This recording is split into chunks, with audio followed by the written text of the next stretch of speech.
Student let's see this question, the correct IUPAC name of the compound is. ठीक है, तो basically हमें यहाँ पर जो कंपाउंड दिया हुआ है हमें इसका IUPAC नेम फाइंड आउट करना है। तो IUPAC के जब नाम लिखते हैं तो हमारे पास उसके कुछ रूल्स होते हैं। तो उसमें जो सबसे पहला रूल होता है कि हमें यहाँ पर सेलेक्ट करनी होती है, select the longest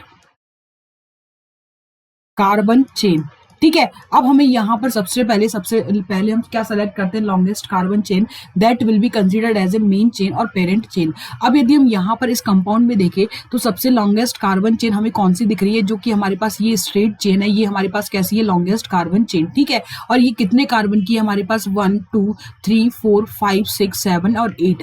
that means कि यहाँ पर ये हमारे पास कैसी होगी, लॉन्गेस्ट कार्बन चेन। इसके अलावा हमारे पास कोई अदर पॉसिबिलिटी नहीं है कि इससे हमें लॉन्गेस्ट कार्बन चेन मिले। ठीक है, अब यहाँ पर यदि हम देखें तो हमारे पास सेलेक्ट होगी लॉन्गेस्ट कार्बन चेन। अब यदि हम यहाँ पर देखें तो नेक्स्ट जो हमारे पास रूल होता है कि यहाँ पर हमें क्या देनी होती है, सब्स्टिट्यूएंट को प्रायोरिटी।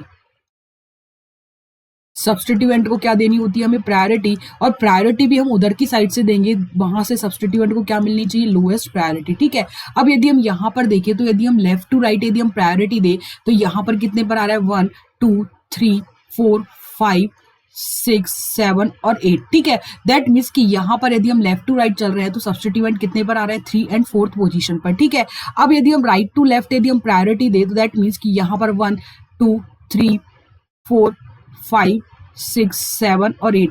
दैट मीन्स कि सब्स्टिट्यूएंट अब कितने पर चले गए, 5th और 6th पर। दैट मीन्स कि यहाँ पर सब्स्टिट्यूएंट किधर की साइड से लोवेस्ट प्रायोरिटी पर आ रहा है, यहाँ पर, जब हम लेफ्ट टू राइट कर रहे हैं ना कि राइट टू लेफ्ट। ठीक है, दैट मीन्स कि यहाँ पर ये वाला प्रायोरिटी ऑर्डर करेक्ट है और ये वाला क्या है, इनकरेक्ट। ठीक है, अब हमें यहाँ पर प्रायोरिटी ऑर्डर पता चल गया तो हम यहाँ पर IUPAC नेम लिखेंगे तो सबसे पहले हम किसको लिखते हैं, सब्स्टिट्यूएंट को, फिर हम किसको लिखते हैं, मेन यहाँ पर जो कार्बन चेन है लॉन्गेस्ट उसको लिखेंगे। ठीक है, अब यहाँ पर हम किस सब्स्टिट्यूएंट को पहले लिखेंगे, तो जिसका स्टार्टिंग का जो अल्फाबेट है जो इंग्लिश डिक्शनरी में पहले आता है हम उसको पहले लिखेंगे, और जो बाद में आता है हम उसको क्या लिखेंगे, बाद में। ठीक है, अब यहाँ पर यदि हम देखें तो यहाँ पर 3 पर क्या है हमारे पास, मिथाइल ग्रुप, और ये 4th पोजीशन पर क्या प्रेजेंट है, इथाइल ग्रुप। अब हमें पता है कि इथाइल का जो ई है वो पहले आता है मिथाइल के एम से, तो हम सबसे पहले किसको लिखेंगे, इथाइल को, फिर किसको लिखेंगे, मिथाइल को। ठीक है, तो यहाँ पर हमारे पास जो मिथाइल आ रहा है यदि हम देखें तो यहाँ पर हमारे पास यदि हम देखें तो हमारे पास कितने पर आ रहा है, दैट इज यहाँ पर हमारे पास इथाइल कितने पर आ रहा है, 4th पोजीशन पर। दैट मीन्स कि यहाँ पर ये हो गया 4 इथाइल,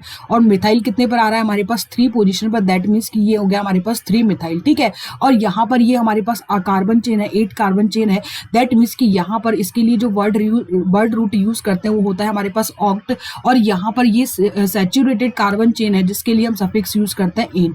दैट मीन्स कि यहाँ पर जो इसका IUPAC नेम हो गया that is 4 ethyl 3 methyl octane. That means कि यहाँ पर जो हमारे लिए करेक्ट ऑप्शन हो गया that will B option number 4। I hope you understood this question. Thank you.